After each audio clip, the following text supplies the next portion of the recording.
21 বছর যাবত আমি সিঙ্গাপুর প্রবাসী। সিঙ্গাপুরে আমার একটা মেয়ের সাথে সম্পর্ক হয়। সিঙ্গাপুরে আমার এক ফ্রেন্ড আমাকে নিয়ে গেছিল একটা ক্লাবে। যাওয়ার পর ওখান থেকে ওই মেয়ের সাথে আমার সম্পর্ক হয়েছে, মানে পরিচয় হয়েছিল। তো ওখান থেকে ওর সাথে একটু ফোনে কথাবার্তা হইতো, তারপরে একটা ঘনিষ্ঠতা হয়ে গেছিল, প্রেমের সম্পর্ক হয়েছিল। তখন আমাকে বললো যে তুমি একটা কাজ করো, তুমি আমাকে যদি বিয়ে করতে চাও তাহলে বাংলাদেশে আসো, আমার ফ্যামিলির সাথে কথা বলো কি আসে বিষয়। তো ওর আম্মার সাথে কথা বললাম, আমার ফ্যামিলির সাথে কথা বললাম, বলার পরে আমি তুমি বাংলাদেশে আসো, তারপরে বিয়ে শাদী করো। তো আমি বাংলাদেশে গেছি, আসছি, আসার পরে মনে করেন ওর আব্বা আম্মার লাগে দেখা করার পরে ওরা সবাই বলো তো বিয়ে শাদী করে দিই। তো আমি বলছি আমার তো গার্জিয়ান নাই, আমার আম্মা তো নাই। সমস্যা নাই, আমরা গার্জিয়ান হিসাবে তোমার বিয়ে শাদী করাই দিই, তারপরে তোমার আম্মার পরে জানাই।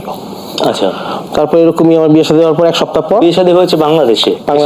দুজনে বাংলাদেশে এসেছিল। জি জি জি। আচ্ছা, তখন এই ফ্ল্যাটের মধ্যে যে ফ্ল্যাটটা যে ভাড়া নিছে আমাকে বলেছে এই ফ্ল্যাটটা বিক্রি হইব।